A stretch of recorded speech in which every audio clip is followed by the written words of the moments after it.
who are the 17%? Who are they? Who the hell are the 17%? Anybody in here from the 17%? Don't raise your hand. It may be dangerous. You guys know what this represents? Tell us, sir. Maybe it's the comedy boys. Get comfy, no, get ready for war. They started it all, but now it's time to settle the score. New recruits, join us where the veterans are. Lace your boots, prepare to earn medals and stars. Information warfare, they want control of your mind. They dumb you down, it's easy to take control of the blind. Question the narrative, you never know what you'll find. We can always see the evil cause we know it's designed. The old guard's collapsing, we're here to watch it happen. Enough of the build up, we're ready for the action. The part of the movie where we understand the acting as we look around the room at each other's reactions. Horrifying evil rising up to the surface. Demons in the ether realizing that they're worthless. NPCs walk amongst us without a purpose. They know the time's up and see that it wasn't worth it. Brainstorm family, holding it down. They control the narrative, but we're controlling it now. It's like 1984 when they're controlling the crowd. We break the matrix into pieces that we burn to the ground. Together we are the phoenix rising from the ashes. Tearing down the system and laughing as it crashes. Brutalize the deep state and give them 50 lashes. Cause we are slaves and these people are our masters. We go to war for our families, do it for the kids. It shouldn't be this way, but that's just the way it is. We bring truth to y'all until there's nothing left to give. We give demons no authority to tell us how to live. This is our world and our job is taking it back. These are our girls and our boys are under attack. Social engineering, every step is a trap. We teach you how to navigate through every step of the map. Brainstorm family, coming at you live. Finding all the truth as they rummage through the lies. Patriots united while this evil's on the rise. Lift the veil on the system and see through the disguise. This is our time to shine. These are our minds combined. Society has declined. Realigning the design. Realize your mind has been attacked and been assigned to be a vessel of the indoctrination that you're trying. In the matrix we're breaking utter devastation and destruction to every single move that they're making. The ground is shaking, breaking from the anticipation of the moment that we capture back the soul of the nation demonstration. Bringing back the basis, man, these nations ready for the revelation of this evil that we're facing. Agents of the matrix making power moves and races. Full arm of God and we're coming for you, Satan.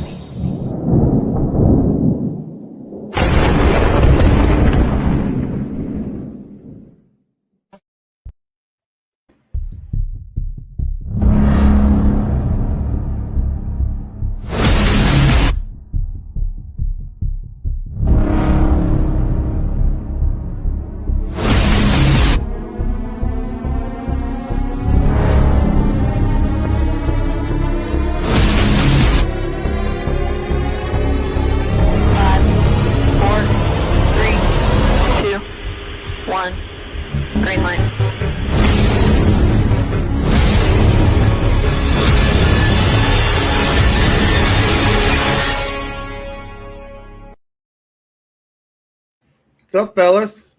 Happy hump day. What up? Did you guys have a good 4th?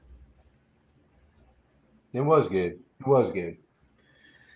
Yeah, tonight's show is going to be a little different. You guys are actually going to see live digs tonight because with the 4th of July weekend and the holiday and USA getting their ass beat Monday, that was kind of depressing.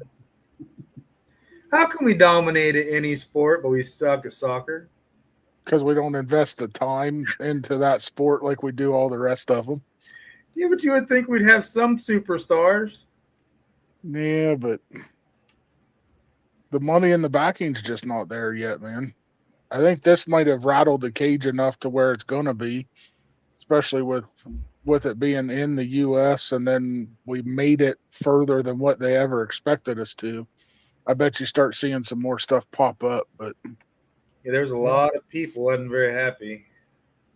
Yeah, but at the end of the day, I mean, I think we should keep our football in America, and they should keep their football over there. I mean, sovereignty and all. I'm just saying, like, I mean, look, maybe it wasn't in the script, bro. I mean, we can't win everything. I mean, didn't we beat Canada in hockey this year already? And I mean, we just had Justin Gaethje clean house on the White House lawn. You know what I mean? Yeah. So, yeah, good point.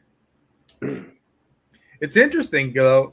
There's some stuff coming out talking about it being scripted, about it being kind of leaning towards Argentina, because I think Egypt probably should have beat Argentina the other day. Could be. There's money involved in it, so you could bet that it's scripted. Yeah. I think Egypt put in a protest. We'll see. We'll see. All right, so what we getting into tonight, fellas? It's Joseph McCarthy, isn't it? Yep. sir. I didn't find him as interesting, but like we was talking before the show, I think they're hiding something with him. I think this might be one of those searches that you guys will find where things are still being hidden. A lot of things are coming to light. But what I'm finding interesting about history, so when I was digging the normal stuff you see now, like Big Mike, Michelle Obama, all that stuff was very difficult to find. Like the videos of like her dancing with Ellen, it was all scrubbed. You had a heck of a time finding it. So what I'm finding with history stuff, like when we looked at Roy Cohn and Michael Jackson, seems like they're holding back the historical stuff, and I think this Joseph McCarthy might be one of them because the Wikipedia, it's very benign. You had a pretty good analogy, Chris. You want to give your perception of this whole Joseph McCarthy story? About like comparing it to like Trump or Yeah. well, I mean, I kind of feel like he was going up against an establishment on his own, without the backing, and I just feel like if you even if just reading the Wikipedia, which is benign, but if you read it, you can see that he was friends with the Kennedys. You can also see that he's been charged with the same kind of attacks that they charged Trump with. Like was he a great guy? I don't know, but I do believe he was fighting an enemy that, I mean, he literally said that, we cannot live with communism. Joseph McCarthy said it needed to be eradicated from the face of the earth. And Trump just said in his speech the other night that, you're either a patriot or a communist. You can't be both. And if you read between the lines, it's almost like the choice to know will be yours. It seems to me, like you were saying about how you had to dig for the history. It seems to me like if they're modifying it a little bit so that it's casting the doubt, so that if you have a mind to look and you have a questioning, perspective, there's going to be questions. Yep. So the interesting piece, so to set out the timeline of this guy was pre-JFK. He passed away only, help me with them, at 49, Puck? Is that what we said? 57. So he was born. He was 48 years old. Yeah, at 48 years old. So he wasn't old at all. This guy is a high school dropout. He was in the Senate from 47 through 57. Yep, 47 to 57 from Wisconsin, senator from Wisconsin. It's a high school dropout that ended up going back to school when he was 20, got his high school degree in 1 year. Probably, I don't know if that'd be a GED or whatever. Then all of a sudden he gets the bar. Yeah. How does that happen? You're a high school Now, nothing against high school dropouts, but used to be you couldn't get into a college with a GED, right? I don't even know if it was a GED back then. You're talking 80 years ago. Yeah.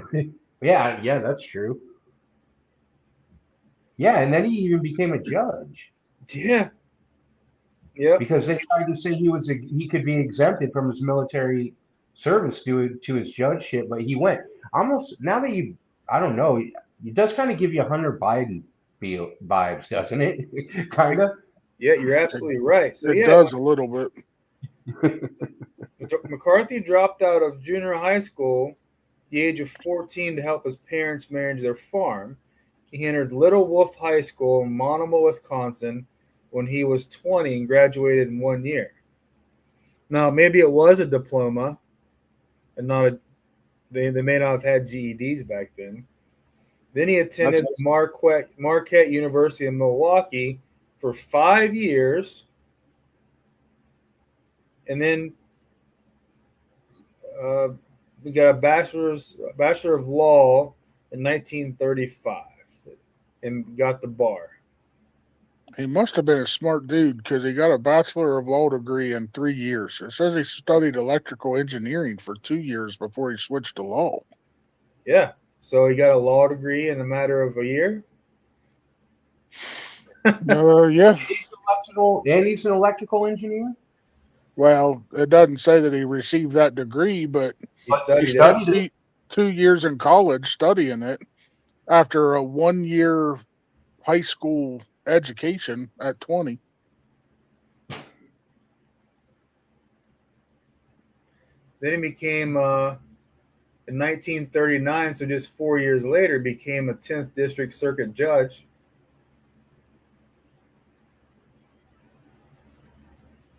Huh. That's quick, man. It's almost unbelievable.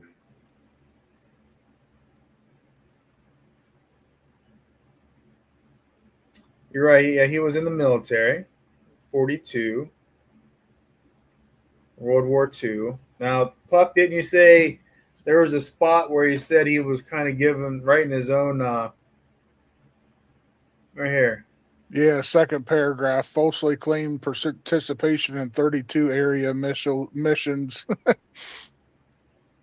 Yeah. Yeah, they said they like. Also, though, if you were, I don't know, the Forgotten History video I watched, that 16-minute one, kind of put a little different spin on it. Kind of said that, like, I mean, the tail gunner Joe name was earned, and then and then he ended up being an intelligence officer for bombing squadrons, I believe, after that. Yes. Yep. Which, if he's smart enough to get a law degree in a year. Yeah, I did see where he did that on it, and I don't know. This is where it comes in, like you said. It almost feels like they're covering some stuff up. I mean, it says he flew 12 combat missions.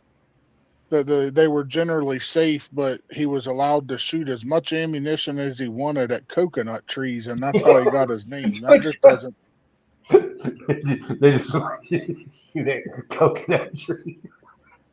Yeah, I mean, my new nickname's gonna be Tail Gunner Puck because I shoot at coconut trees when I'm playing a video game off of a ship. The stuff just doesn't quite add up when you're digging. It just doesn't make sense. I mean, falsely claimed participation in these things so he can qualify for the Distinguished Flying Cross, multiple awards of the Air Medal, and then the Marines decided to approve all of this stuff under his political influence. I mean, he forged a letter of accommodation from his commanding officer, and they just revealed that he had written the letter himself, and ultimately just said that he signed the name, and then they signed it routinely. Look at this. McCarthy was a frequent patron at the White Horse Inn, a Milwaukee gay bar, and cited his involvement with young men.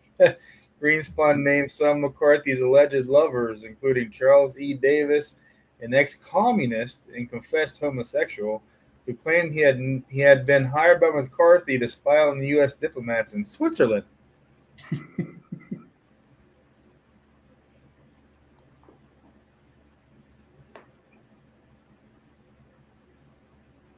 And his biggest claim to fame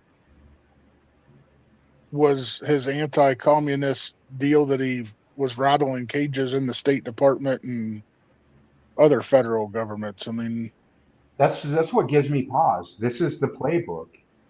Right. This is the playbook. This is the wrap up schmear. Like, yeah, it's like right here. When I was in Washington some time ago, this is McCarthy's FBI file also contains numerous allegations, including a 1952 letter from an Army lieutenant who said, "When I was in Washington some time ago, McCarthy picked me up in the bar in a Wardman hotel, took me home while I was half drunk. He committed sodomy on me. J. Edgar Hoover conducted a perfunctory investigation of Senator's alleged sexual assault. Hoover's take was that homosexuals are very bitter against Senator McCarthy for his attack upon those who are supposed to be in the government."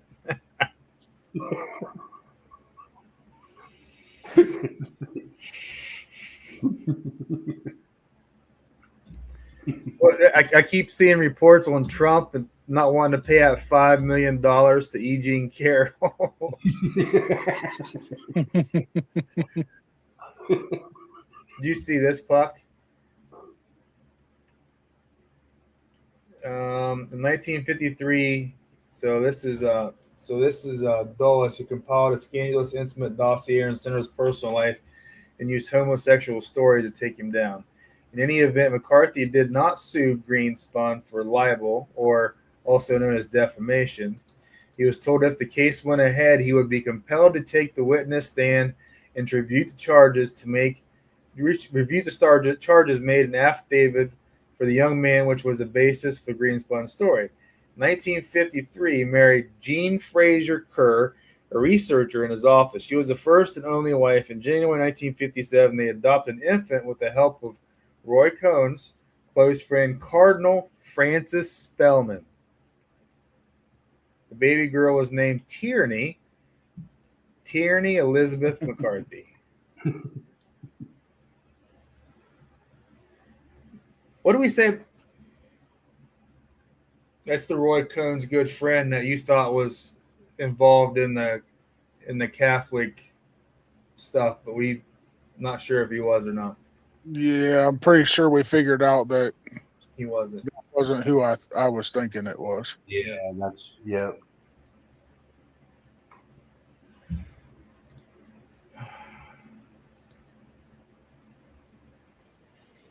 All right, let's watch a video. See if this helps us connect some dots.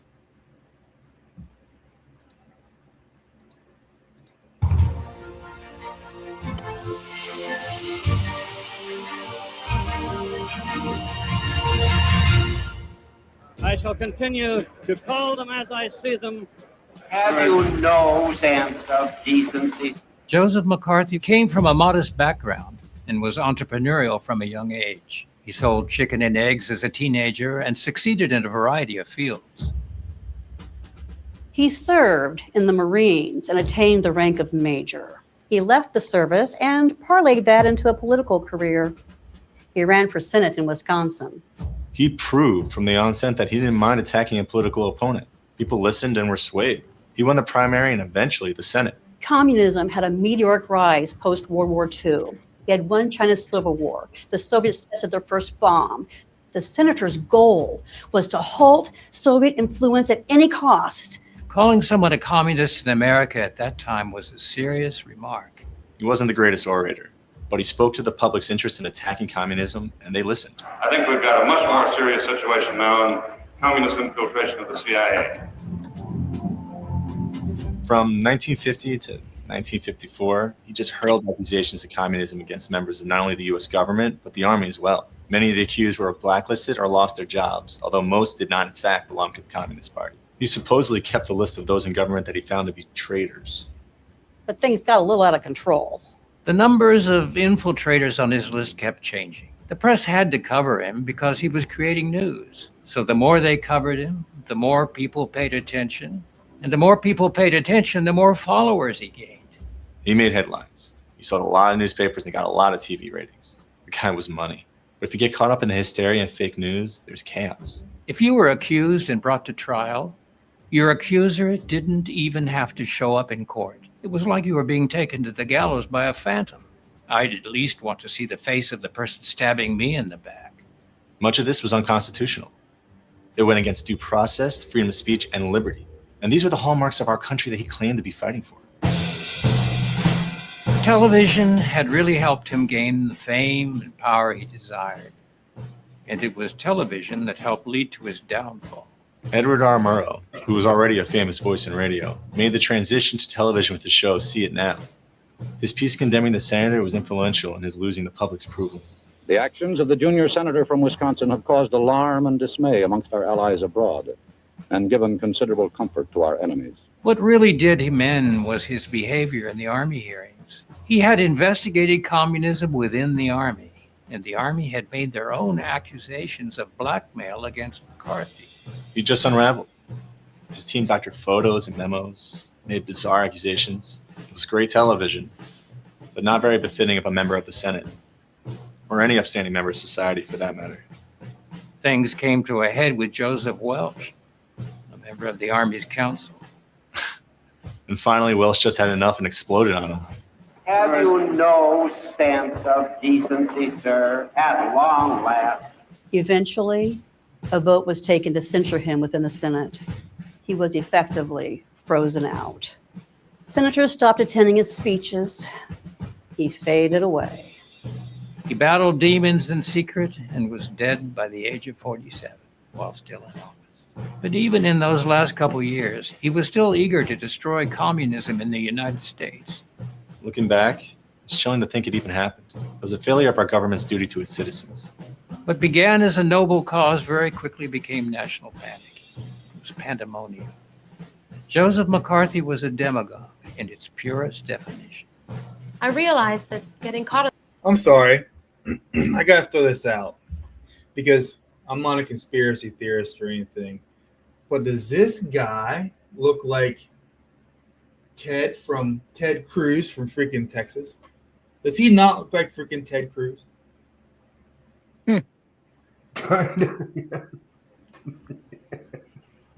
He's got the same. He's got the same eyes. I don't know how this system works well enough to do that deal that I see on right. Facebook, but yeah, those eyes, the nose, the mouth. So he has reincarnated himself as Ted Cruz? I don't know. Getting caught in the moment is a dangerous thing, and reflection is always important, especially when your actions can influence others. This was a piece of evidence of history. So, this guy's from Wisconsin, right? Mm-hmm. I'm going to play a video of him speaking. He sounds more Texan than Wisconsin. Now that I'm thinking about, because I was listening to this earlier, trying to put the show together. I only had like an hour for the show, and that's not near as much time as I usually put on a show. But when he was talking, I'm like, this dude doesn't sound like a Wisconsin, but I could be wrong. I'm not the best dialect, Listen to it. One communist on the faculty of one university is one communist too many.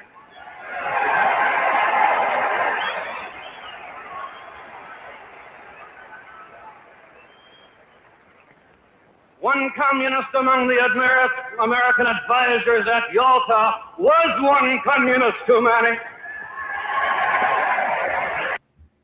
Just sounds weird, doesn't it? It doesn't sound very.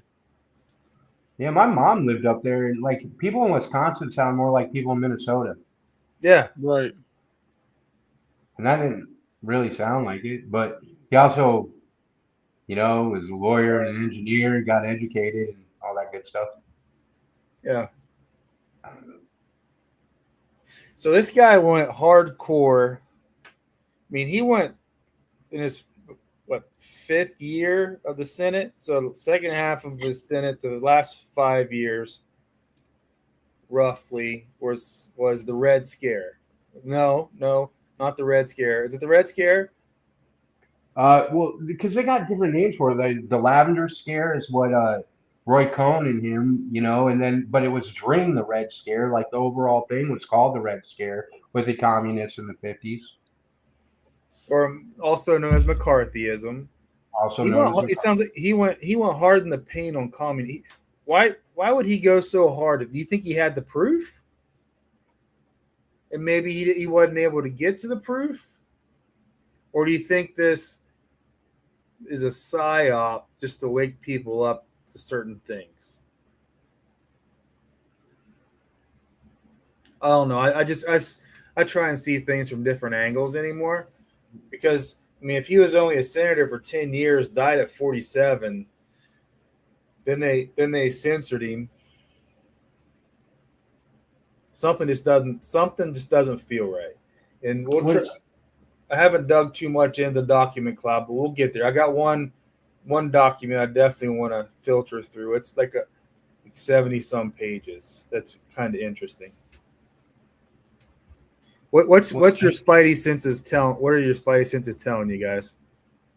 Help me out. If you look at it from a Hunter Biden point of view, maybe he was on the inside. Maybe he was put up to do some of this stuff, and maybe he knew what was going on, but he couldn't get the backing.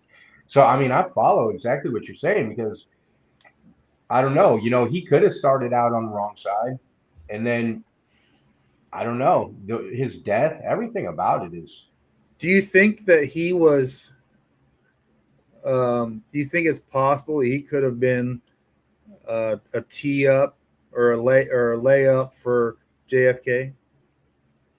Yeah, because he went hard after the CIA, which we all know JFK went hard after the CIA. Well, I do believe I can't remember, but I do believe reading in the Wikipedia, it did say something about that's how his relationship became good with the Kennedys, is because he kind of opened the door for some of the younger ones to get in. Mm-hmm. Because he was friends with the older ones. Yeah, and he was supposedly godfather of one of the Kennedys, the first daughter, I think it was. Is it Kathleen Kennedy? Starts with a K. And I don't think that's not the one that was handicapped, because there's one Kennedy daughter that had a handicap that there's a mysterious story around. What do you think, Puck? What's your new virgin eyes of digging, and what are they telling you about McCarthy here? I think this is bigger than what. Now that I'm sitting back thinking, it feels like this guy's bigger than what we thought he was. Yeah, I tend to agree with that. Like, I'm kind of digging as we're doing this stuff on it.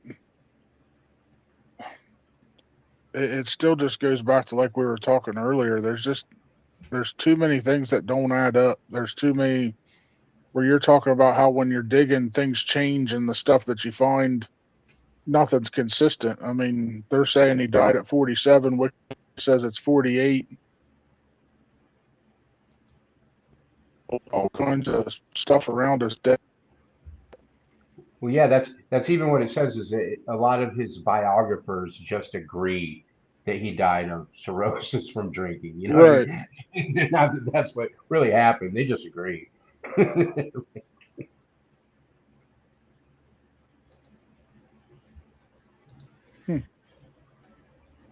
All right, there's a video on McCarthyism. So let's check this out. Kind of get exposed to McCarthyism. I'm not sure a lot of people know what it was. I didn't. I'd never really dug into it. Might as well go to TikTok. Imagine that one day you're summoned before a government panel. Even though you haven't committed any crime or been formally charged with one, you are repeatedly questioned about your political views, accused of disloyalty, and asked to incriminate your friends and associates. If you don't cooperate, you risk jail or losing your job. This is exactly what happened in the United States in the 1950s as part of a campaign to expose suspected communists. Named after its most notorious practitioner, the phenomenon known as McCarthyism destroyed thousands of lives and careers. For over a decade, American political leaders trampled democratic freedoms in the name of protecting them. During the 1930s and 1940s, there had been an active but small communist party in the United States. Its record was mixed. While it played crucial roles in wider progressive struggles for labor and civil rights, it also supported the Soviet Union. From the start, the American Communist Party faced attacks from conservatives and business leaders. as well as from liberals who criticized its ties to the oppressive Soviet regime. During World War II, when the USA and USSR were allied against Hitler, some American communists actually spied for the Russians. When the Cold War escalated and this espionage became known, domestic communism came to be seen as a threat to national security. But the attempt to eliminate that threat soon turned into the longest-lasting and most widespread episode of political repression in American history. Spurred on by a network of bureaucrats, politicians, journalists, and businessmen, the campaign wildly exaggerated the danger of communist subversion. The people behind it harassed anyone suspected of holding left-of-center political views or associating with those who did. If you hung modern art on your walls, had a multiracial social circle, or signed petitions against nuclear weapons, you might just have been a communist. Starting in the late 1940s, FBI Director J. Edgar Hoover used the resources of his agency to hunt down such supposed communists and eliminate them from any position of influence within American society. And the narrow criteria that Hoover and his allies used to screen federal employees spread to the rest of the country. Soon, Hollywood studios, universities, car manufacturers, and thousands of other public and private employers were imposing the same political tests on the men and women who worked for them. Meanwhile, Congress conducted its own witch hunt, subpoenaing hundreds of people to testify before investigative bodies like the House Un-American Activities Committee. If they refused to cooperate, they could be jailed for contempt, or, more commonly, fired and blacklisted.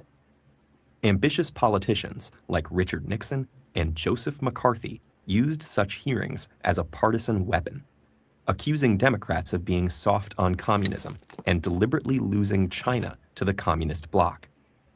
McCarthy, a Republican senator from Wisconsin, became notorious by flaunting ever-changing lists of alleged communists within the State Department.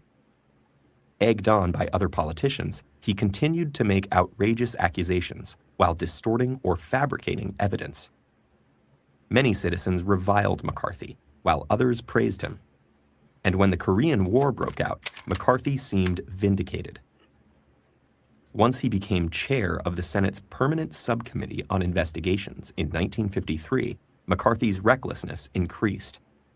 It was his investigation of the Army that finally turned public opinion against him and diminished his power. McCarthy's colleagues in the Senate censured him, and he died less than 3 years later, probably from alcoholism. McCarthyism ended as well. It had ruined hundreds, if not thousands, of lives and drastically narrowed the American political spectrum. Its damage to democratic institutions would be long-lasting. In all likelihood, there were both Democrats and Republicans who knew that the anti-communist purges were deeply unjust, but feared that directly opposing them would hurt their careers. Even the Supreme Court failed to stop the witch hunt, condoning serious violations of constitutional rights in the name of national security. Was domestic communism an actual threat to the American government? Perhaps, though a small one. But the reaction to it was so extreme that it caused far more damage than the threat itself. And if new demagogues appeared in uncertain times to attack unpopular minorities in the name of patriotism, could it all happen again?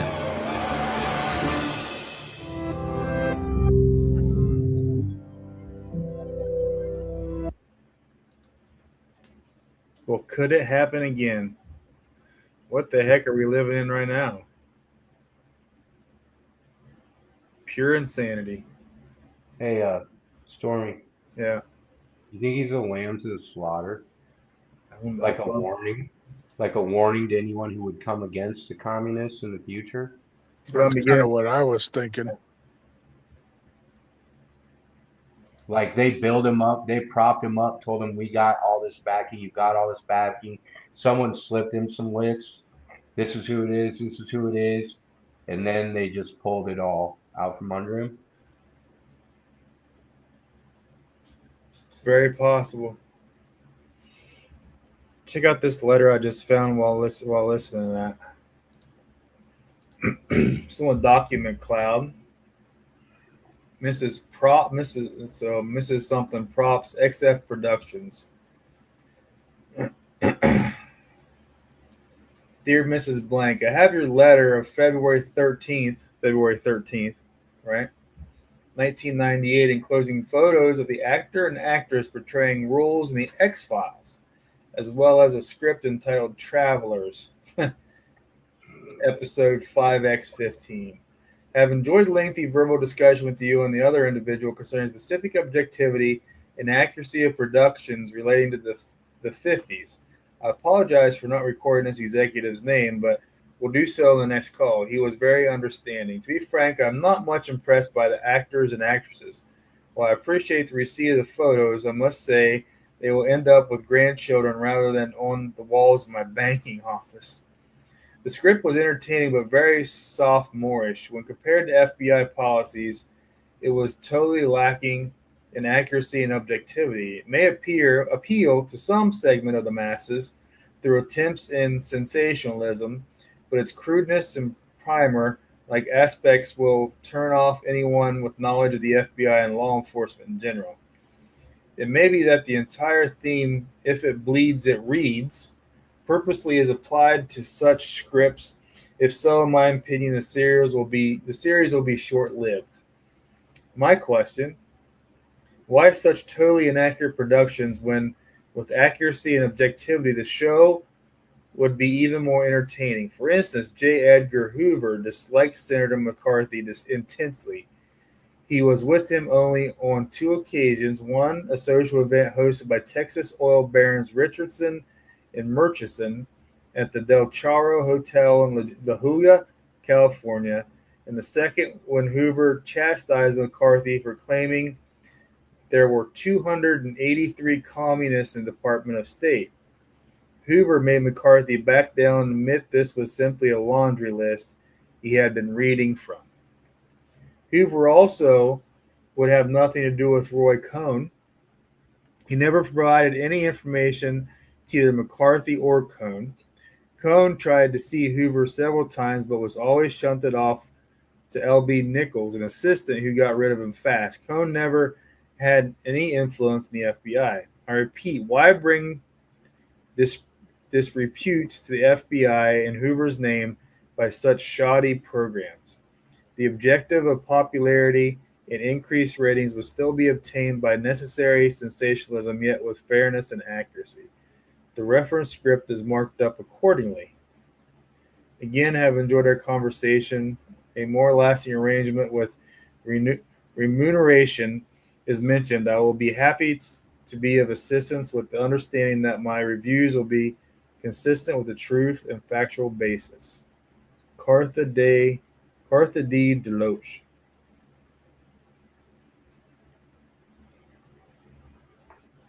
It's interesting. So now we're looking at the Hollywood piece.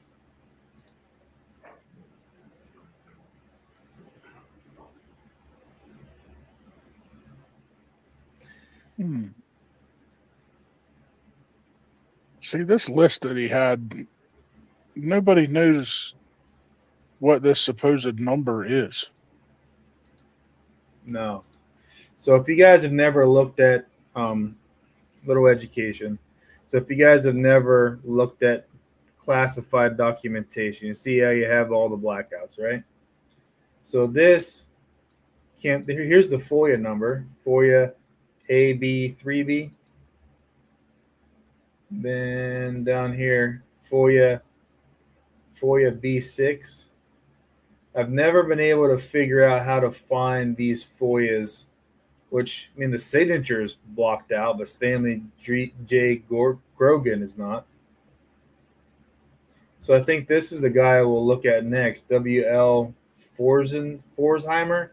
That's the guy we talked about last time. That was the CIA's legal liaison. Oh, okay, yeah. Wrote all the SOPs for the CIA. That's where we'll get into some crap, probably. if they haven't scrubbed it. So I found this interesting. Madrid, Spain, October 18th, 1953. Copyright. So why would they have a copyright for this letter by Gene Fusen.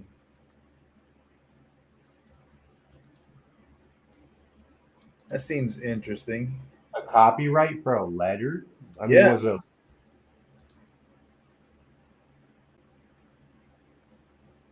just a letter to from who to who again? This is memorandum for the director of, I believe it's the FBI. CIA, director of CIA. So let's go into Dulles. Dulles was CIA. And this was released in 2001.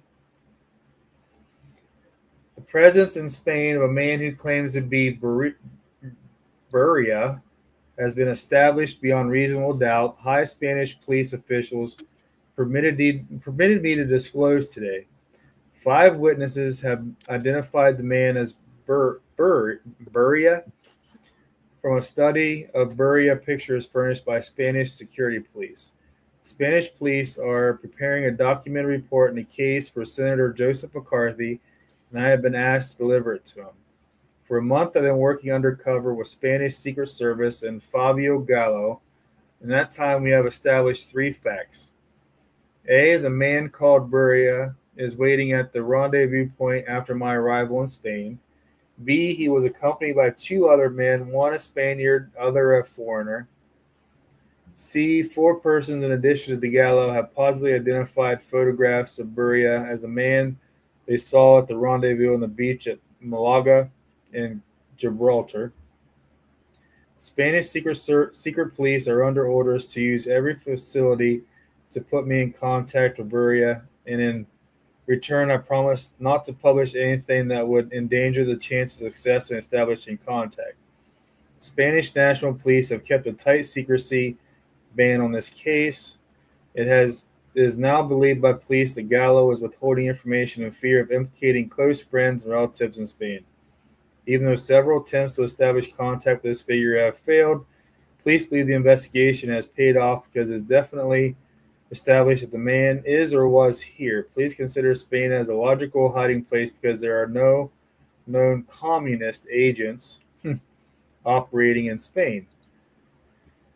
There follow 5 short paragraphs of recapitulation of the early story. The arrangements for the beach rendezvous were made as a result of a meeting Gallo said he had with the man claiming to be Buria.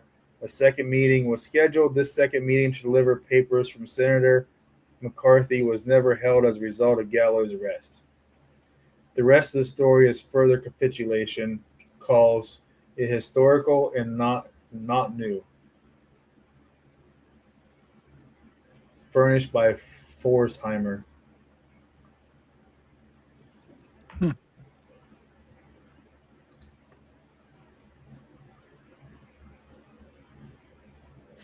I love how it's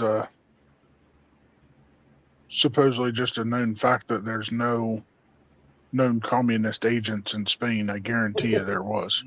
None. So, no commies in Spain.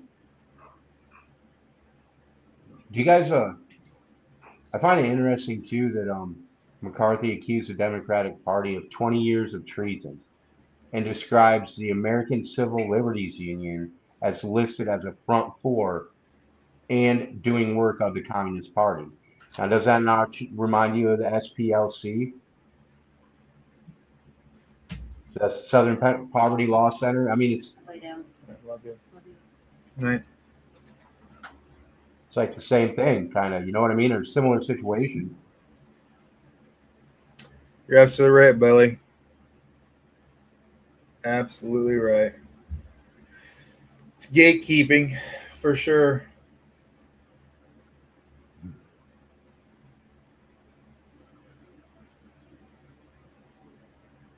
Berger inherited Hanson's trouble with Senator McCarthy, who continued to press charges. It's this one.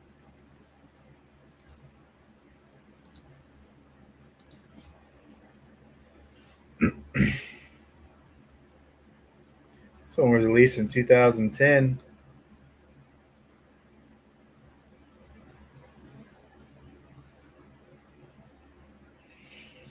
It's a lot of reading. I know a lot of people don't like to watch reading, but This is where you find all the good stuff.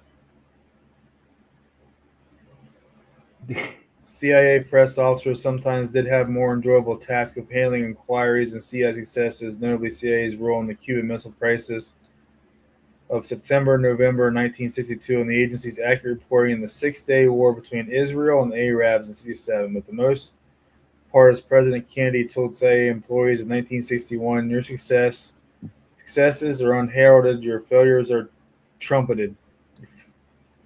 See, whoa.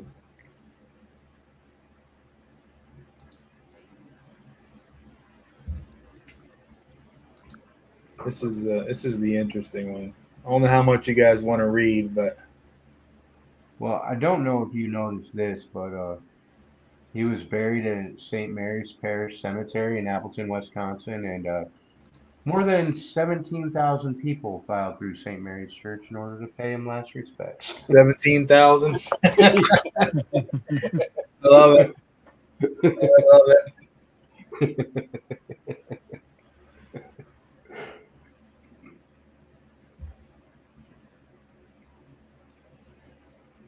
So this is a CIA document on McCarthyism.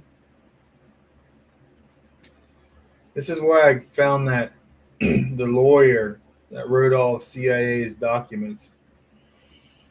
Interesting how the book would be without prejudice, ? Precedent. New book on Annie McCarthy. New book on Army McCarthy hearings by John Adams. Interesting name, John Adams. Mm-hmm. I should read this before WLP. Call back in a couple weeks. May face hospitalization. This is where the cues were. This is I showed a little bit of it.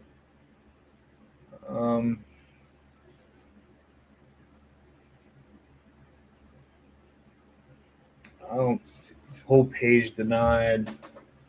Talk with Senator McCarthy regarding his release of all material in connection with his charges of communism in the government. He promised that he would not mention CIA in any way and would not release any material regarding CIA. He apologized profusely for his earlier breaks and stated that he had tried to clear up on the floor the cue of homosexual. He promised to clear in advance any further references to CIA with me.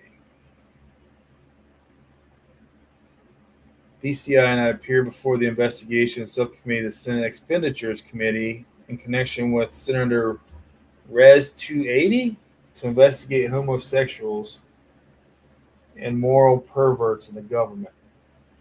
This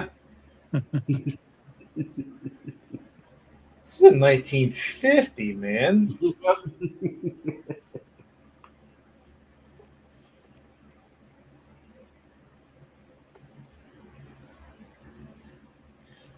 I don't know how deep you guys want to get into reading these documents. It's up to you guys. I don't know. It's pretty interesting, but it does require a lot of reading. I kind of want to hear your take on that video. You want to deep dive Elon's video? Yeah, I do. I'll tell you what. It's almost 10 o'clock. Aaron Lewis just released a new song. We might as well listen to it while everyone goes and pees, and we'll dig into Elon Musk. When did he post that? When was that? He posted it. He posted it twice. The second time he posted it was he posted it again today. So he's posted it 3 times. Yeah. I think he posted on the 4th, the 6th, and then today. Are you serious, man? And then Scavino posted a 15-second video of "Here Comes the Boom." I mean, click that. You know that song, "Here Comes the Boom." Yeah, 15 video. And I actually, speaking of this Aaron Lewis thing, I listened to an interview between him and Laura Trump, and you should listen to it. I mean, it's pretty interesting. Aaron Lewis? Yeah, Aaron Lewis and Laura Trump. She did an interview with him about this new album, and kind of if you listen to his takes on it and everything like that, I'll let you listen to it for yourself, and then we'll talk about it next time we do a show or something. But Sounds it's good. it's a good, interesting little video, man. All right. Enjoy your bio break. We're going to get a little QE after this. As I say, a little QE. I haven't heard this song yet, so I can't wait. Turn the sound on. So I wrote the song a long time ago. It's an American song. Happy birthday, America.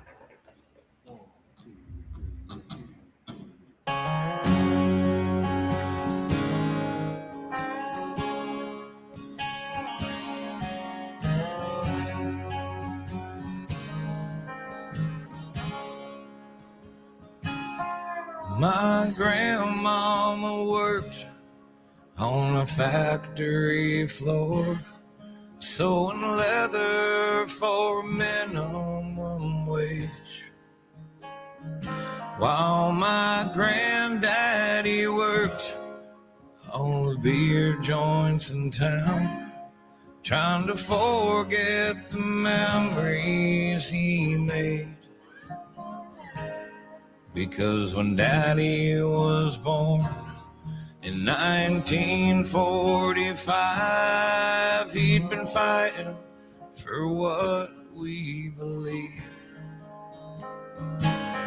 along with 5 other brothers who stood by his side. They were ready, they were willing to bleed. Red, white, and blue. Those colors mean something. Those colors stay true. Like my family before me, I feel it too. The blood that's in my veins runs red, white, and blue.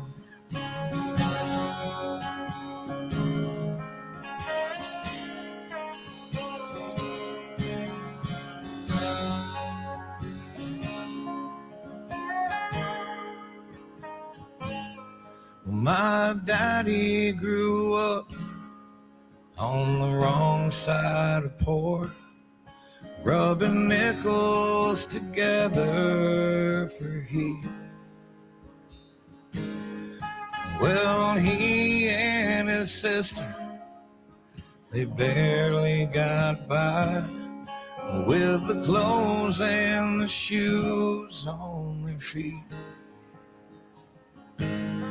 So he joined the service when he was 18, like his daddy and his uncles before. And he was ready to die for what he believed, to fight for what's worth fighting for. Red, white, and blue. 'Cause those colors mean something. Those colors stay true. Like my family before me, I feel it too. The blood that's in my veins runs red, white, and blue.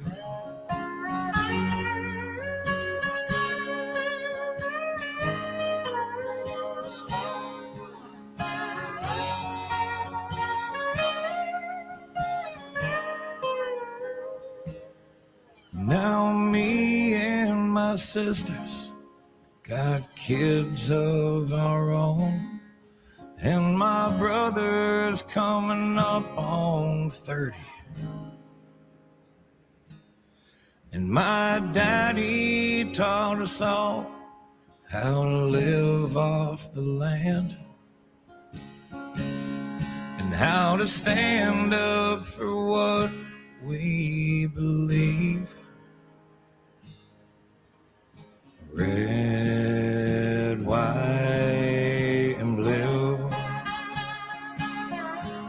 those colors mean something.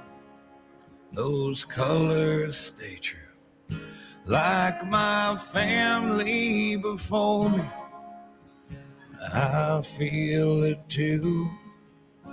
The blood that's in my veins runs red, white, and blue.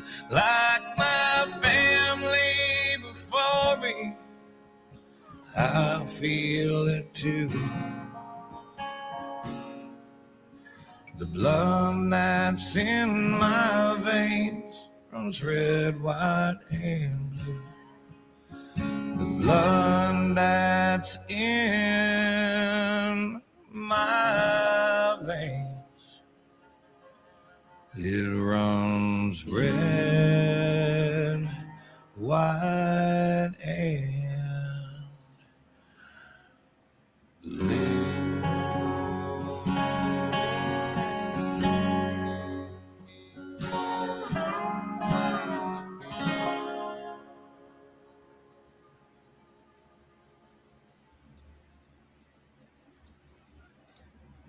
Made with real milk and That's pretty good.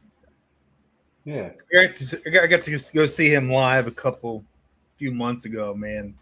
That dude's voice live is Yeah, Melissa and I got to see him too. He was right down the street with the State Liners, right down at the River Center from us, and she found some tickets on StubHub. You're right. His voice is awesome. It's freaking phenomenal live. All right.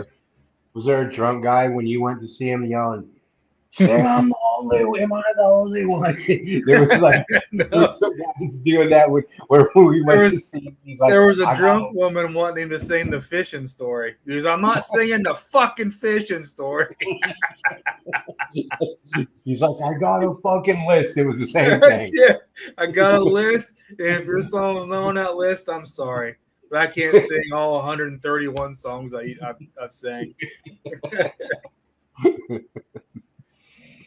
So we're going to transition into a little bit of wake up call. I think this is Elon telling us to hold tight, right? So if you've watched Brainstorm, I've done a podcast on time, the series on time. We talked about that. I think it was the first show. We got into Stargate a little bit. So when this came out, I'm like, what the hell? We've done a show trying to break down January 6th. You remember when Trump was in the tent? And I think it was Junior did the video, and Eric kind of reached over like he was teabagging him, smacking him in the nuts, and he pans over to Trump, and Trump's holding up this red folder in that tent while he's watching on the TV monitors in front of him the entire crowd of who was there January 6th to watch him speak. So a few months later, Xi Jinping's doing this huge thing, and this group of guys walk up to his number one guy, hand him this red folder, handcuff him, and escort him out. This is stuff you don't see on mainstream media, but it happened. So you're like, what's up with this red folder? And then there was a clip during COVID. It was after January 6th, during COVID. You remember the Prime Minister of England was walking to go meet with this. I forget who he was meeting with. I think he might have been going into Parliament or something. Well, he's walking. He has a green folder, like a 3-ring folder in his hand, and he passes behind this car. When he comes out from the other side of the car, it's a red folder. And you're like, we're watching this. It's attention to detail, right? It's attention to all the stuff in the background. But then, just the other day, I think it was the 4th, Elon posts this video on X. You're like, this doesn't even come close. Elon, they put some Q stuff out, but let's watch the video in entirety, not stop it, because if you guys haven't ever seen the Tiffany Blue poem, have you guys ever seen the Tiffany Blue poem from Rachel Right Side Blonde? I'm not. We did a whole show just breaking, and there's frames in. I haven't broken this one down like that. There's like single frames in it, like a little blip of pictures. And I haven't tried to break this down to see if there's like one frame pictures in it. There may be, but this is the video. Something.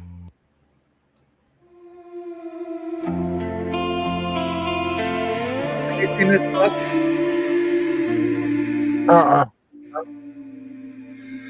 Sweet land. Sweet land of the weary and the wild. Oh, where are you, my sweet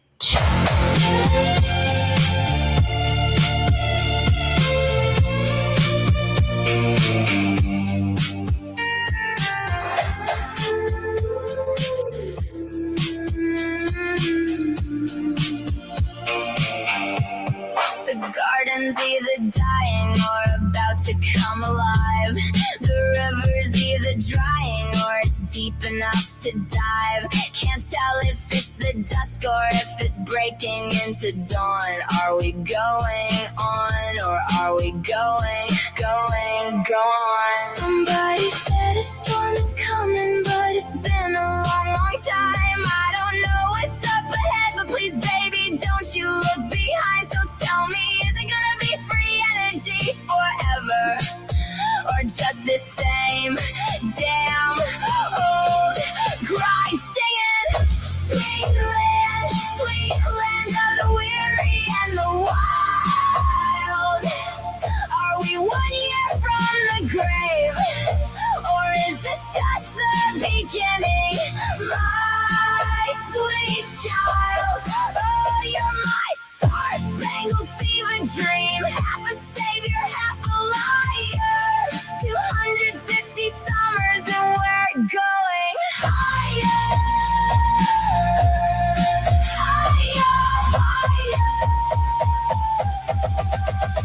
Singing, sweet land, going.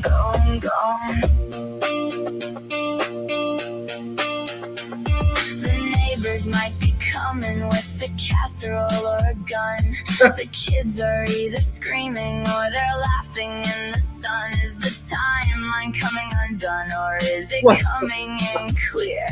The fireworks are blinding, but I'll keep on dancing here. And nobody can promise me that we're gonna make it to the light. So is it an awakening, or is this a knife in the night? So come on, brother, sister, stand up tall, because guess what? Where we go on, we go on. If you can hear this from the other side, across this great quantum divide, don't get me wrong, now is the time to stay strong. So, with all of that, I'll say, God bless the USA!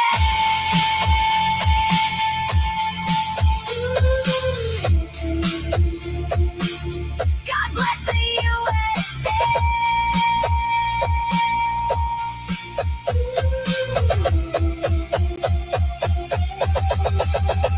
Singing, sweet land, going on.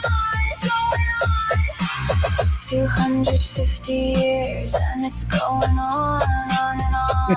On the edge of a forever or the edge of being gone. Is it midnight? Is it morning? Is it ruining? Is it time to rise? 250 summers gone by. So just go on and tell me those sweet lies, the kind as sweet as these Julys. Going on and going gone. Light up, light, light, light.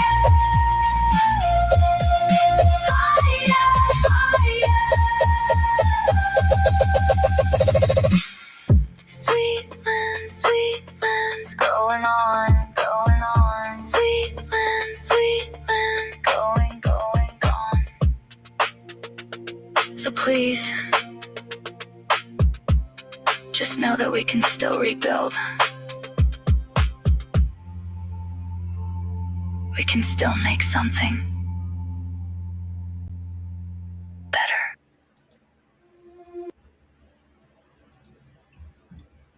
All right, Puck, what's your thoughts, man? You got new virgin eyes to this whole movement. What'd you see? Well, What'd you hear? First things first, the trigger control when she's holding pistols is ridiculous in the video. I don't know. I mean, there's a lot to unpack here, man. There is a lot to unpack in that whole video. One, the song wasn't all that bad, really. No. But I don't know that the whole walking through essentially a time portal of some type of portal thing is just, I don't know. Elon Musk is one of those dudes that he's so connected and so rich. You just wonder if he's not trying to, the Simpsons it to us and show us, hey, all this stuff is actually going on. And I'm giving you a sneak peek into it, and nobody's going to even catch it because everybody's just too dumb. Do you have any initial thoughts, Chris? Yeah, I mean, I don't know, because it's either telling you it's going to be real depressing or it's going to be good. And it's also telling you too, like you see all those different, you got Abe Lincoln with the red folder, and then you got Obama getting his ass tossed through the portal, yeah, like it makes you wonder, like, how long has this been going on? And so how long will that folder keep getting passed? George Washington was in the damn thing. Yeah. So it makes you wonder. Like this is a battle that never ends, right? I don't know if I've read all of the Dan Brown books. If you guys haven't read all the Dan Brown books with the National Treasure stuff, there was a movie out. Nicolas Cage was in it, National Treasure 1 and 2, about the presidential book. It's very possible. It just makes you wonder how many movies are not really entertainment. They're documentaries. And the documentaries we watch is all fabricated bullshit. Right. It just makes you wonder. So we almost touched on every aspect of this video on the Brainstorm podcast. I mean, so you guys want to dig through it? Yeah. Might as well. We got a little bit.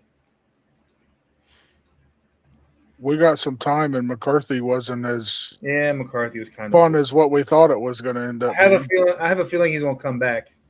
He might. So my first impression is they're wearing like World War II outfits. How many times we started out with the podcast when second show was Hitler. No, third show was Hitler. Second show was Michael Jackson. So I think you're looking at World War II type themes from a lot of it. I find it interesting because I bought me a flag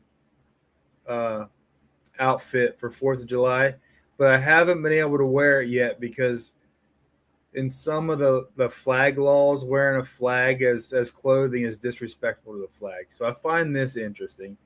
And then if you go back to the theory, there's also a theory out there that these old statues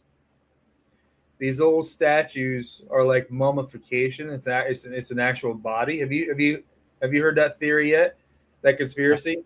So back in the Roman days, these statues, they're saying that these statues are not like hand carved because they're so real.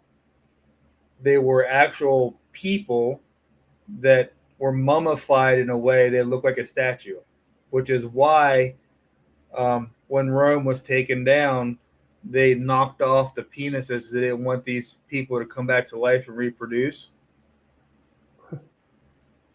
It's a little far-fetched theory, but some of the carvings back then are phenomenal. And Well, there's a lot of them that are just you don't even see. I mean, how is it so smooth you can't even see? They had to chisel it. right. You know, they didn't have lasers to do it. They had to do an old school chisel and hammer, and you can't even see any kind of chisel marks and stuff in them. It's Yeah, so this theory is like these person they passed away and they just turned into marble or whatever somehow, however they did it. I don't know. It's an interesting. Medusa. Yep, very possible, man. Going crazy. Who knows? So, some of these old pictures. I think a few of them. We'll try and stop it. I think they're like old presidents and stuff. Of course, you guys know the whole. That's Iwo Jima, right? Mm-hmm. That shows up multiple times, and this was a very significant picture on a Q post. I think Enoch. If you guys know of Enoch helped design the Q post that Q posted this picture with. Oh, sweet land. Sweet land of the. Now, I could be wrong. Are you guys getting like the 1950 type? So we're talking about Joseph McCarthy, 1950s, 1960s. It's kind of like majority of this whole video feels like 1940s, 1960s era. Weary and the wild. That goes back. So these are quick. There you go. The Russians are coming. Is that that's probably when was it? When did the Secretariat win the Triple Crown? Come on, look it up, Puck. When did the Secretariat win is this the Secretariat's Triple Crown win? That means victory, right? Yeah. I'll let you guys look it up. Yep. The Russians are coming. The Russians are coming. Russia, Russia, Russia, Russia. Oh. I just want to go. I don't want to go frame by frame. It won't take us long to do 5-minute video. So that looks like is that Manhattan? Looks like. Yeah, probably. Secretariat Triple Crown races, 1973. I was gonna say it was in the 70s. Okay. Oh, where are you? Statue of Liberty. My sweet. See, now that looked like today's time. I would say that's probably 80s, maybe. 80s, 90s. That was more our time. Looking at the yard fence and stuff. And the grill. The shorts that they're wearing. I bet that's more 80s, real early 90s, probably. Yep. Yeah. This video flashes though in timelines. It seems like you're looking at some stuff probably from the 50s, some from the 70s. See, that's probably from the 70s, I would guess. Chain link fence. But that face looks familiar. I don't know why.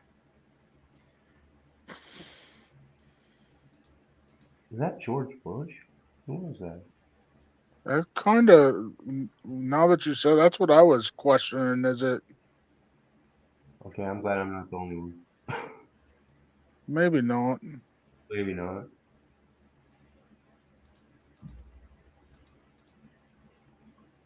This makes you wonder where these. That's what the 70s cars. That's probably the 70s based on the car right behind the girls. These are probably 60s cars. Yeah, 70s, late 60s. 50s or 60s that were still floating around.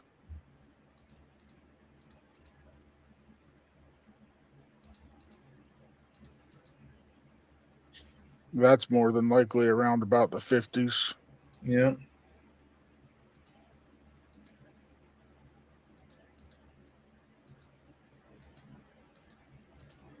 It's a rainbow. There's a ragged old flag. I don't know if you guys want music or not. I can turn it down a little bit. so it's not as loud. Sometimes the timing of the music is important too. Yeah. There's JFK.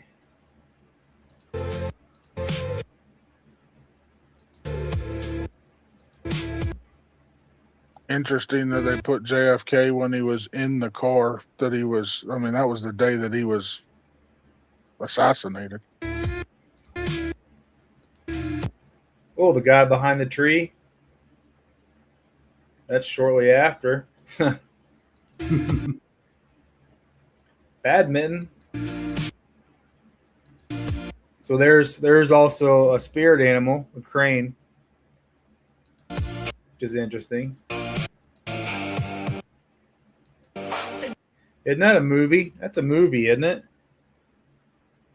I don't know. It's kind of creepy. Yeah, I'm pretty sure it's an old movie.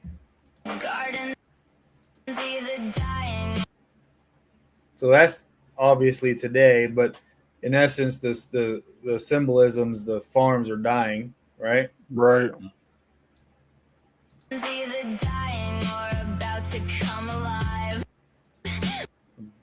Blossoming of a flower. What was that? Do you see that little flash? Did you guys catch that? You see that? That's like one frame. Check it out. Gone. Maybe 2 frames.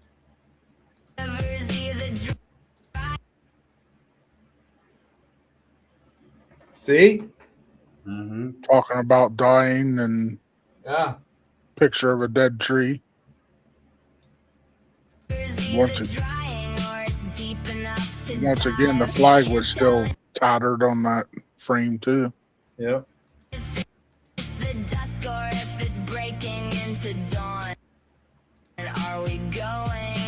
Now she said dawn, but it looked to me like the sun was setting in that.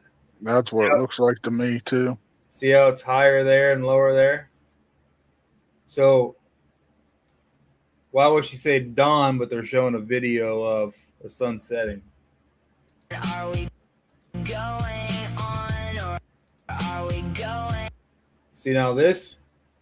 So if you happen to watch the series Stargate or the movie Stargate, that looks just like a Stargate behind her. However, it's not more of an archway. Obviously don't have the symbolism around it. However, she is. See, that goes from because a lot of people think these are petrified trees, right?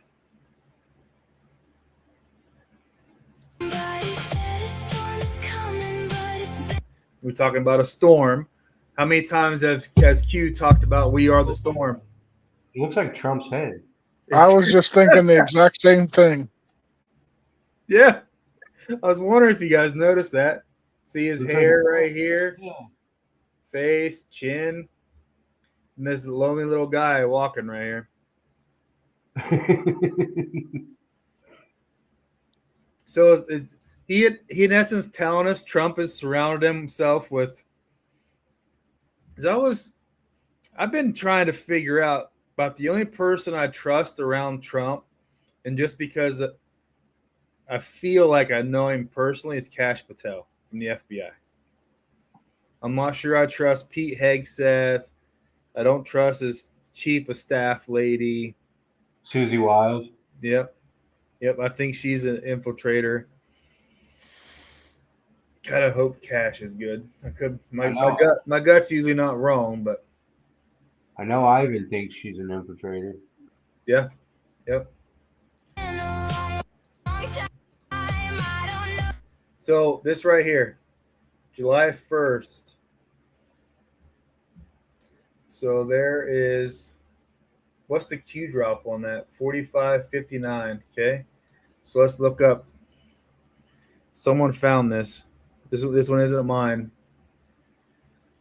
So if you look up 45.59, it's from July 1st of 2020. Look at this. July 1st from 2020, 45:59, July 1st, 2020. Did you happen to catch that, Chris? It's a picture of American flag. Oh, did I catch it? I did not. No, I didn't either. There's an American flag.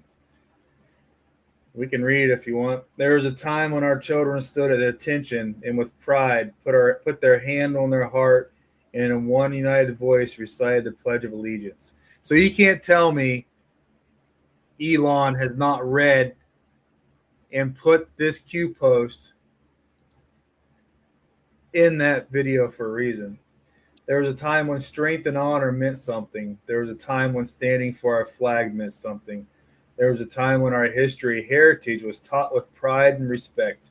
There was a time when respect was given to those who served, bled, and died to protect and defend our freedom. There was a time when we were grateful. There was a time when our accomplishments meant something. There was a time when these United States of America, one nation under God, was united. There was a time when these United States of America, one nation under God, was united under the American flag. A flag that was carried in battle by brave patriots as a symbol of freedom and justice for all, no matter race, religion, or background. A beacon of hope when flown. A mark of respect to their memory to those who willfully sacrificed their lives to defend. There was a time when we, the people, decided our future. There was a time when we, the people, had a voice. There was a time when we, the people, are united and strong. There was a time when the media was free from political bias and corruption.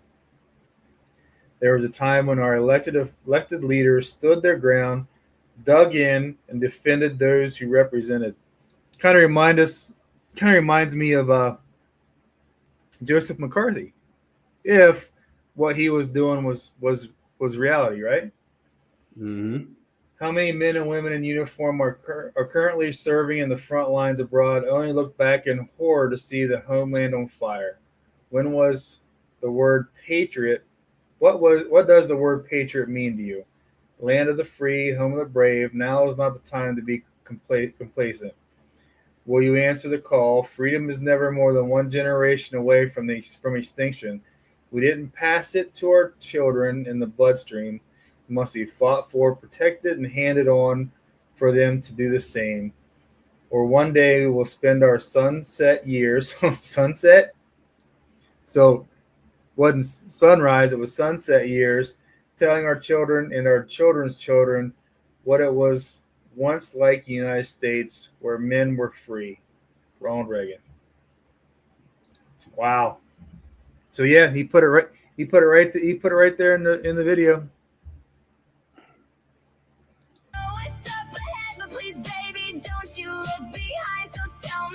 I'm not sure what that is. Which is interesting. There's a laser. Obviously Egyptian writing. So Puck, do you think they might have had lasers back then for those engravings and sculptures? I mean, I guess it's possible. Is that what that picture is telling us? I don't know. I think they just had some really good sandpaper, bro. I can't figure this picture out. This one kind of blows my mind. Which I think it's part. You know what those all remind me of? I'm a Lord of the Rings nerd. So you remember when Saruman throws the all-seeing eye out of the, maybe you guys, I don't know if you guys are Lord of the Rings nerds, but it reminds me of the all-seeing eye. That's what it reminds me of. Okay. I can see that.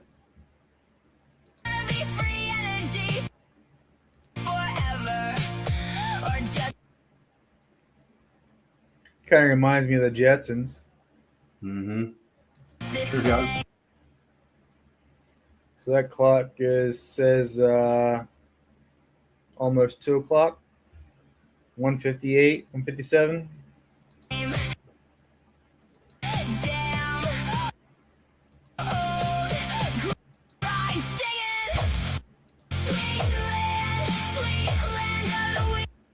There's your post again. Same post. Hasn't changed.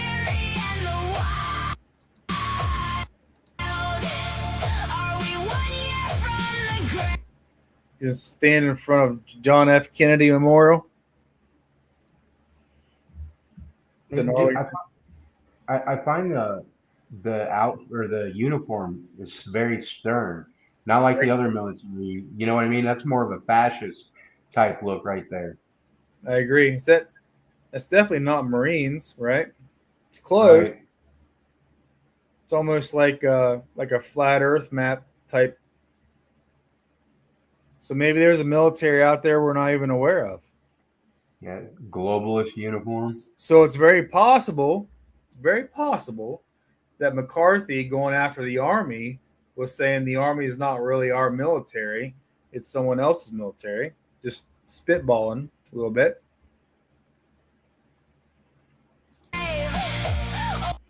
Because that's Arlington. That previous picture was Arlington.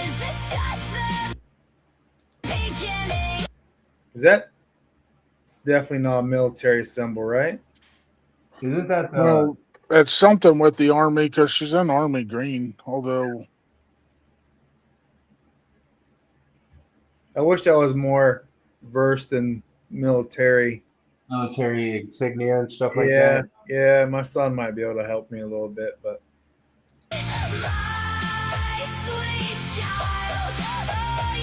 so she talks about my sweet child.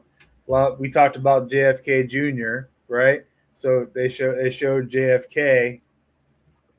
Let's go back and see what she says about my sweet child. Just to double check. Uh-oh. We might be over the target. When we were digging on that Tiffany Blue video, it kept spinning too.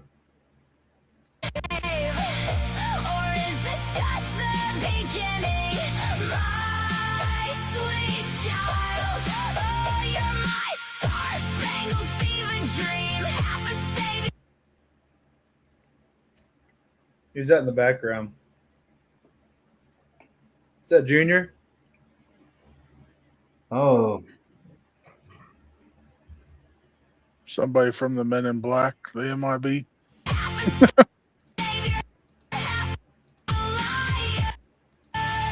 Hold on. What was in that flag? You see the skyline? Like where her eyebrow is?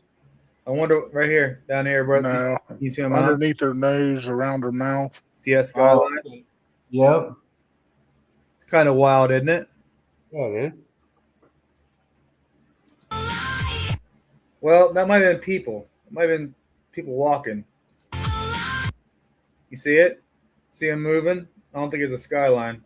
Oh. Yeah, they're moving.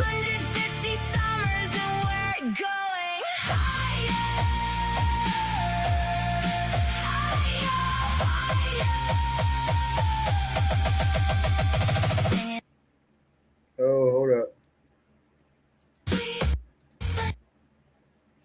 So antennas are blowing up. Did I miss it? I think I missed it. I want to see that picture of JFK. Kind of looks like Mel Gibson, doesn't it? Yeah. The Wolverine. Yep. Which is interesting because I have a theory that we all have superpowers. That we just can't. There it is.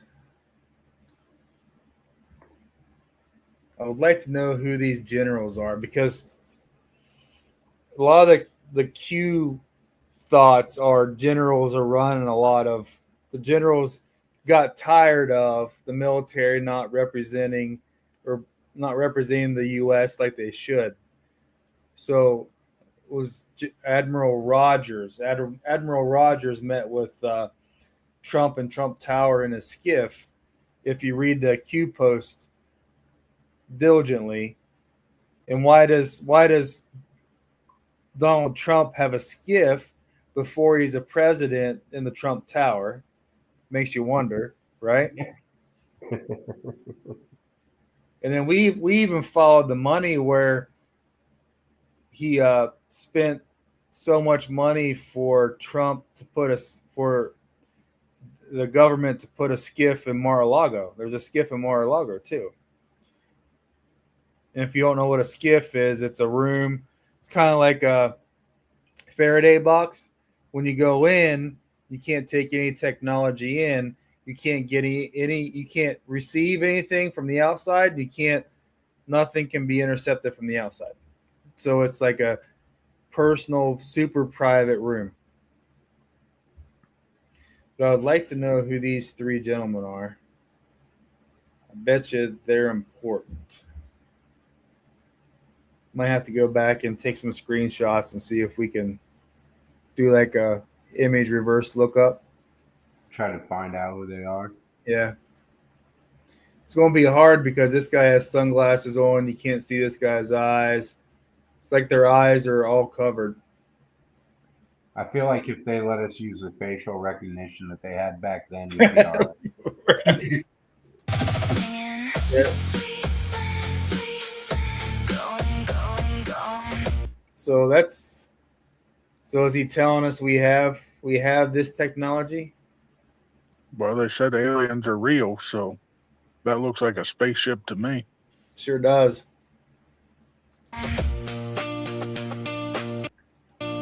But yet we go back to roller coasters. It's hilarious.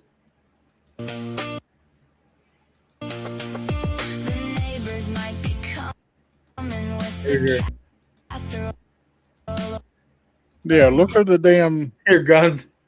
Finger on the trigger. Ridiculous. Well, who has a house that's connected to a house right in front of it by a sidewalk, though?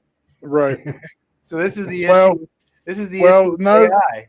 no. I mean that could be because you can see the road is on the side, so it could be like a little cookie cutter apartment type townhome type deal. Yeah, I could see that. Yeah, it could be. You're right. That looks like the front door, though. Yeah, it does. She definitely has her finger on the trigger. You're right, Puck. No, that's not the only time either. A couple other ones. See the fire in the background of the kids? They're screaming or they're laughing and the sun is the timeline. That is just wild to me. This is kind of where it transitioned to Q with the. See, this one does have symbology around it, like what the Stargate series tells you. And a lot of people are saying that's a red folder. It almost looks orange to me. Yeah.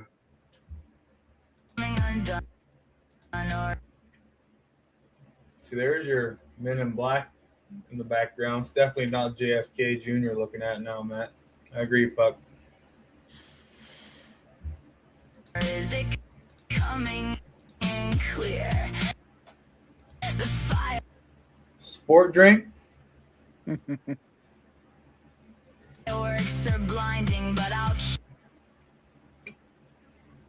So why did they put the actual lyrics right here? But I'll keep on dancing here. And this looks like it could be Mar-a-Lago. Is the only reason I point that out. The only section they put the lyrics in are they dancing in Mar-a-Lago, which is also known as the Winter White House. Mm-hmm. Or is it Epstein's Island? Could be. You're right. Disco was in the 70s, right? Yeah. Nobody can promise me that we're gonna It was an eagle. make it to the light. So is it Make it to the awakening, or is this a knife in the night?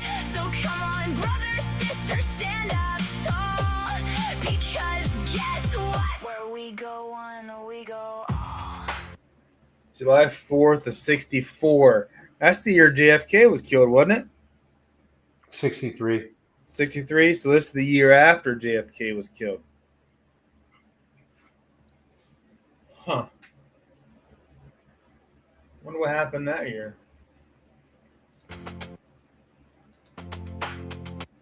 Oh.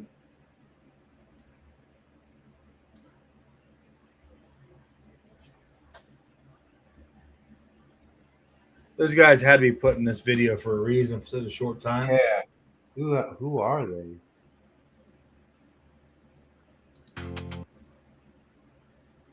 So that's the same guy.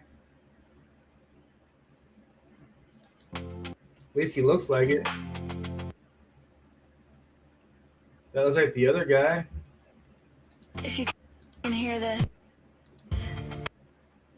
Wasn't that a president? No, maybe not.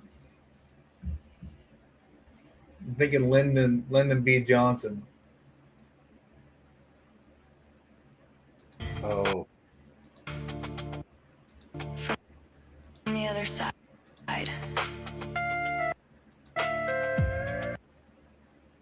That was a quick little blip too.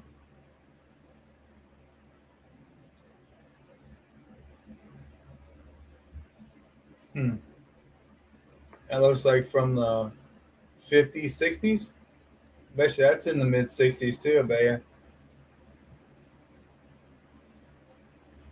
It's kind of like they're agreeing to something. Yeah.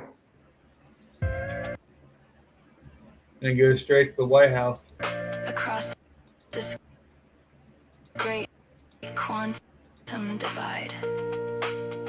Is that a cue in the background? In the smoke?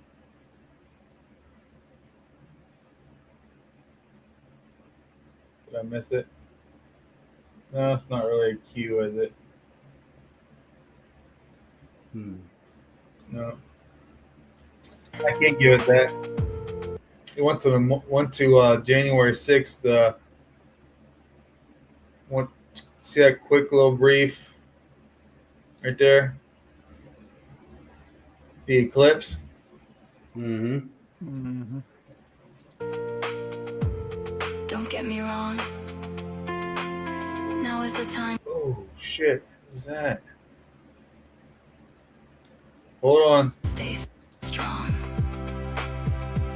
So. I think I missed it.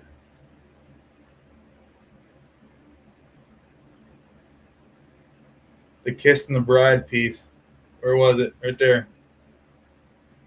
No, that's not Junior, is it? He used to have long hair like that. But what's this?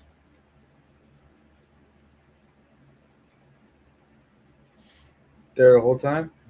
It runs through those ones. All right. It's almost like they're showing it on like an old film type deal, and we're picking up the.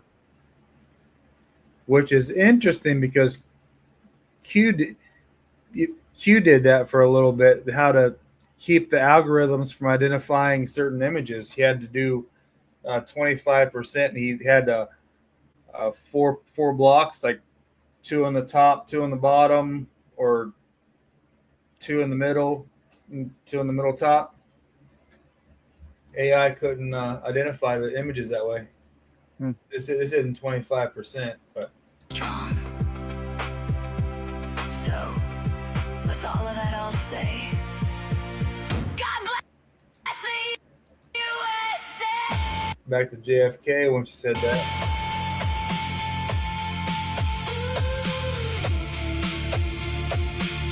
God bless the USA.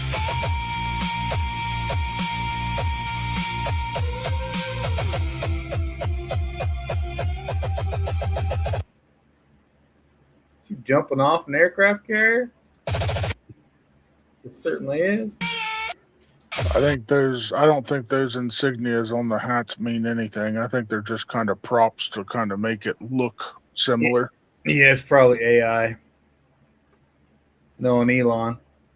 I think this whole thing is AI, but yeah, it's some of the pictures and videos look real. That's what I'm trying to figure out. Why put real pictures and videos in to an AI video like this?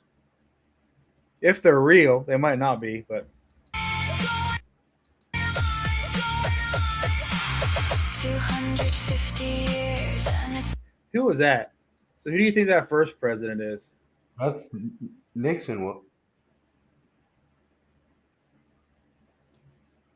Is it Adams? Yeah. There's Nixon. JFK. Lincoln. Go from serious to laughing, all of them do. Mm-hmm. There's Roosevelt. There's the dum-dum. He never laughs, though, did he? He looks stressed out. So he's really only in for a couple frames.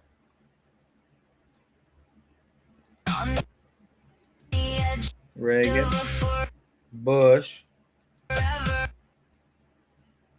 That's a Eminem Black throwing Obama.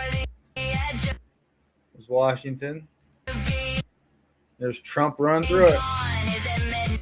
Full moon. I've talked about full moon. Full moons are going to be big. I'm telling you. Something's going to happen. I've been waiting on a Friday night full moon after the George magazine decode with the George magazine with the girl staying on the front with the monument with the 4 presidents or Mount Rushmore and the full moon behind her left shoulder, and then looks like a UFO in the background too. Friday night full moon, I'm telling you, it's what's going to happen. Could be wrong. I don't know what's going to happen, but something's going to happen. There's your fingers on the trigger again, Puck. Yep. Yeah. Drives me nuts. Oh, what was that date? Oh, what was that date? Is that July 4th too?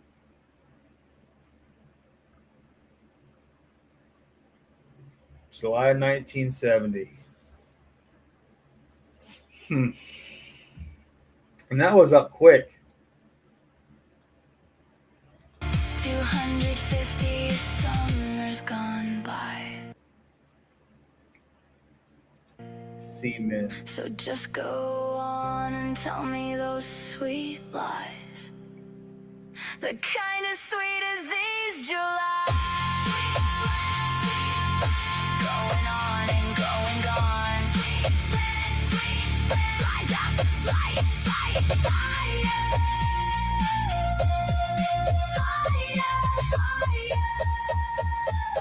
I find that it's an interesting play on the Iwo Jima. It's like a cowboy planting the flag. Hey, so the Sea Mist, famous boat of the Thimble Islands, the Sea Mist is a 44-foot Carmen boat off Chesapeake design, long associated with the Thimble Islands off the coast of Branford, Connecticut. For nearly 65 years, it has been a staple of the Long Island Sound cruise scene. I just wondered if someone famous owned it or something, but I think there's JFK. That's a quick little blip of JFK. yeah, it is. Makes you wonder what that meeting was all about. Interesting plane behind him.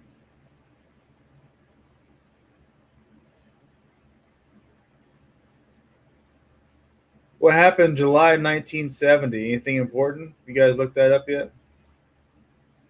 I don't know what.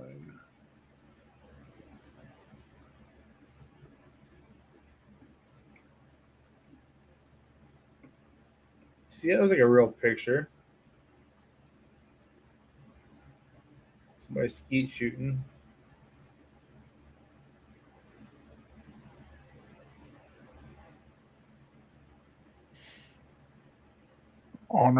Honor American Day on July 4th, a patriotic celebration in Washington.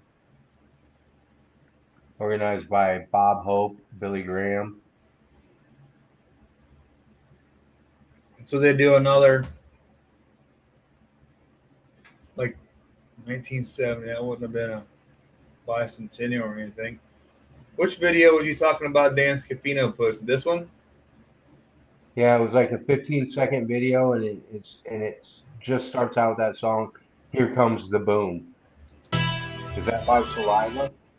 Where's the Undertaker? That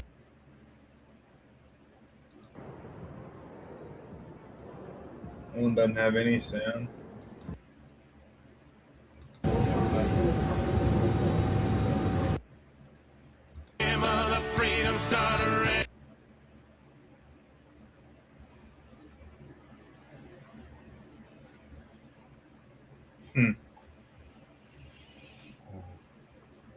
Oh,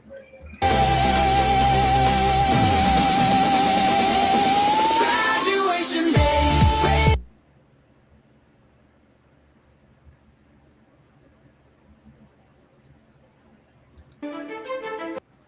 I do like that under one. Well, that was fun. Well, since you guys haven't seen it,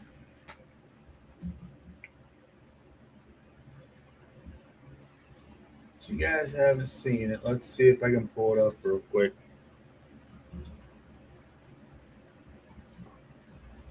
It's a short video. We got a couple minutes left.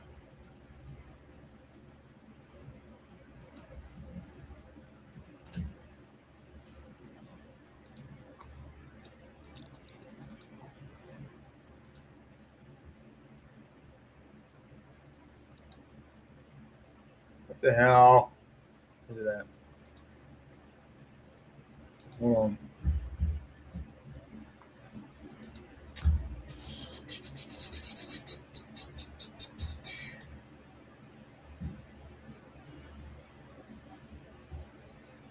QRST.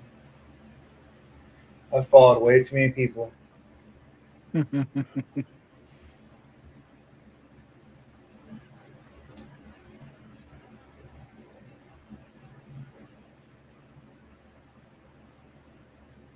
Did I unfollow her? Might have.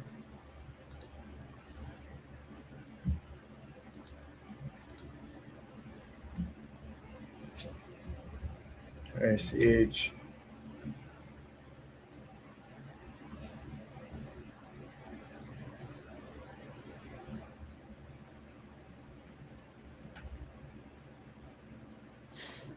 Well, go figure. Now I just open up Twitter and there's that post. He posted it again 20 hours ago of that video. Hadn't seen it pop up. I haven't really been on X for a minute, but opened it up right there and there the video was from 20 hours ago. Oh, you know how I can find it. I can find it this way. Here.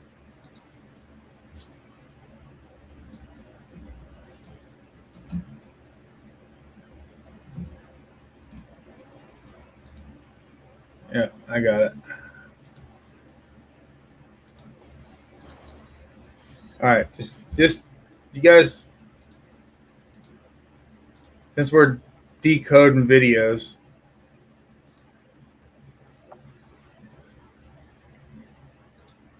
what the heck? Well, clicking on something you shouldn't be because it won't let you even pull it up. This video was supposed to be published in 2024, but if I were to die tomorrow, I would want every person with memory loss, cognitive... It's not where I wanted to put it. There we go.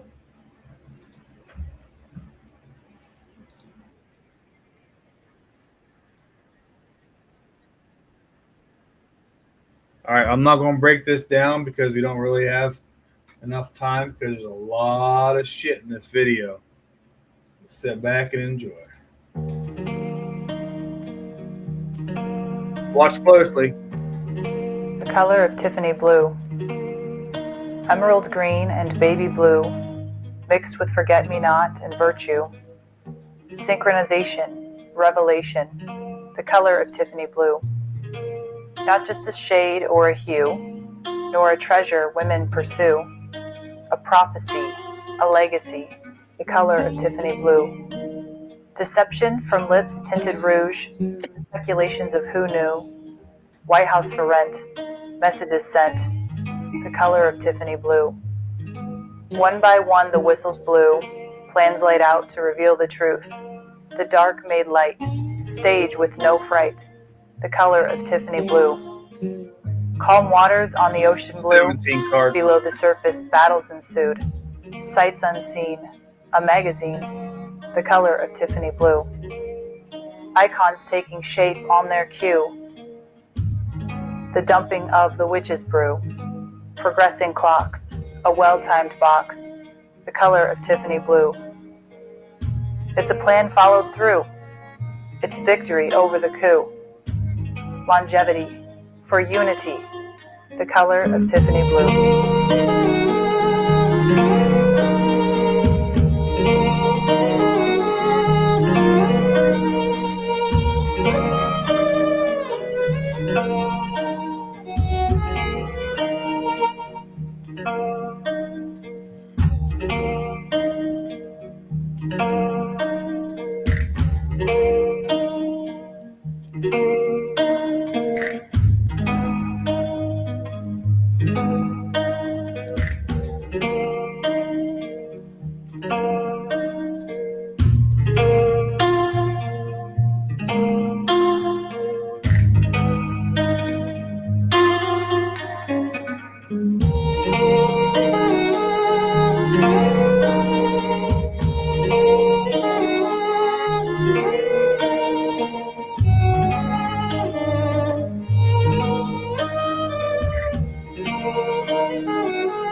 I had so much fun breaking down that. There's a lot to unpack there. Yeah, I'll put that link so that you guys can. Tell you what, I'll send it to you, Chris. If you haven't seen. I'm gonna have to watch that a few times. Yeah, I mean, did you catch all these little one frame? Look at that, little one frame picture. I need to watch it on my computer, so I got a bigger screen instead of my phone. Yeah, so you go to YouTube. Just search "The Collar of Tiffany Blue," a poem by Rachel Rightside Blonde.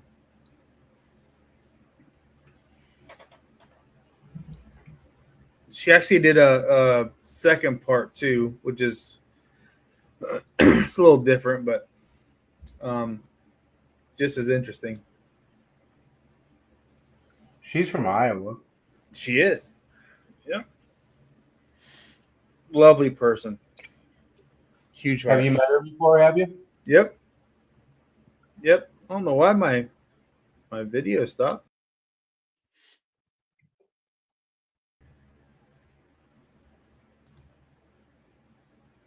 Why did my video stop? That's weird. I don't know.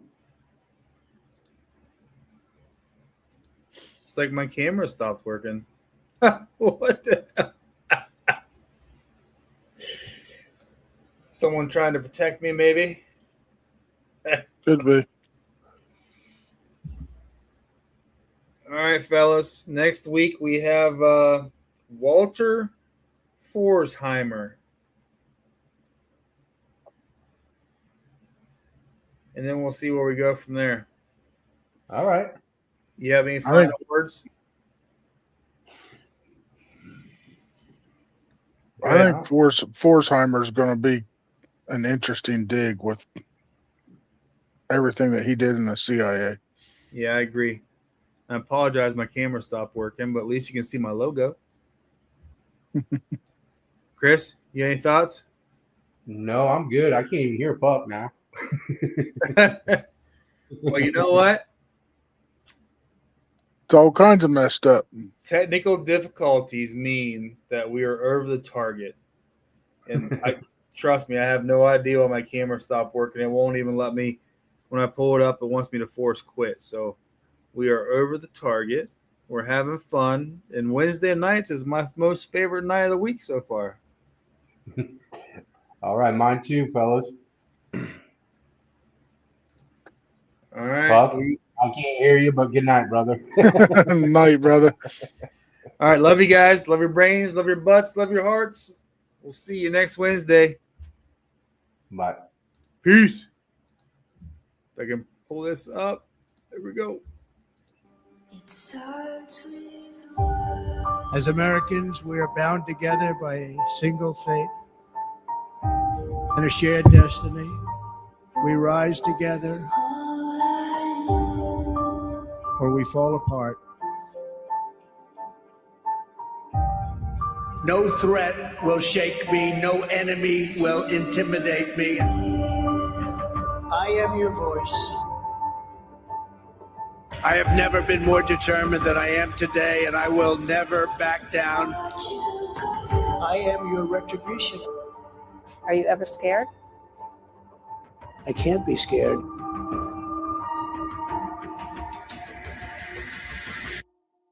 I tried so hard and got so far, but in the end, it doesn't even matter. I had to fall to lose it. I had my choice of being here with you today or being on some magnificent beach.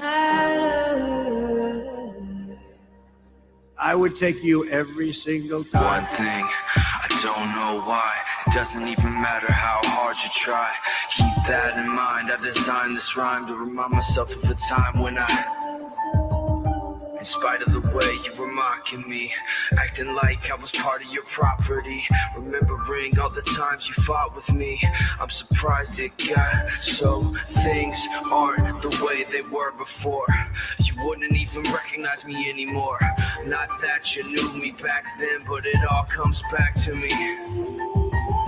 You kept everything inside, and even though I tried, it all fell apart.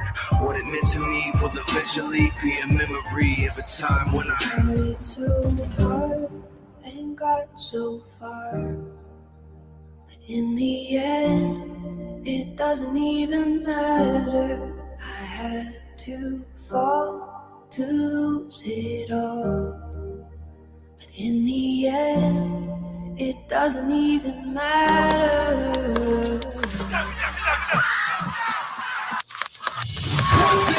Fight, fight, fight. It doesn't even matter how hard you try. Keep that in mind. I designed this rhyme to explain it through time. All I know, time is a valuable thing. Watch it fly by as the pendulum swings. Watch it count down to the end of the day. The clock ticks life away. It's so unreal. Didn't look out below. Watch the time go right out the window. Trying to hold on, but you didn't even know. Wasted it all just to watch you go. I kept everything inside, and even though I tried, it all fell apart. What it meant to me will eventually be a memory of a time when I tried so hard.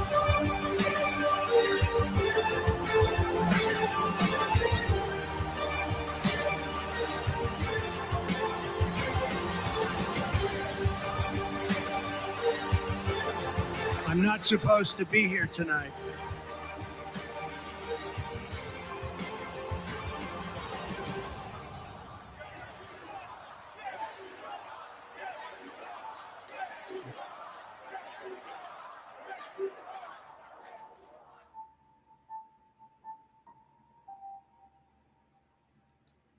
This ain't no boring burger.